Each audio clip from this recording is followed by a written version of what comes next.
اعوذ باللہ من الشیطان الرجیم بسم اللہ الرحمن الرحیم۔ مولا کائنات حضرت امیر المومنین علی بن ابی طالب علیہ السلام کے مجموعہ کلام نہج البلاغہ کے پہلے باب کا خطبہ نمبر 205۔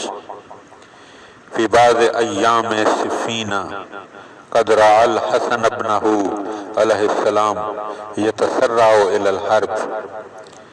جنگ صفین کے موقع پر جب آپ نے اپنے بیٹے حضرت امام حسن علیہ السلام کو جنگ کی طرف تیزی سے لپکتے ہوئے دیکھا تو آپ علیہ السلام نے فرمایا املکو انی ھذا الغلام لا یحدنی فاننی انفس بھذین یعنی الحسن والحسین علیہم السلام علی الموت لئلا ينقطع بہما نسل رسول اللہ صلی اللہ علیہ وآلہ وسلم۔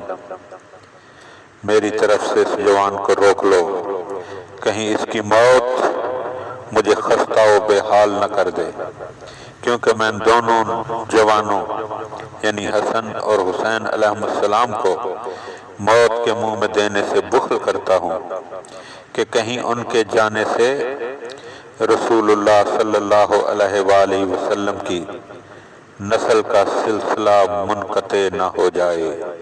اللہم صلی علی محمد و آل محمد۔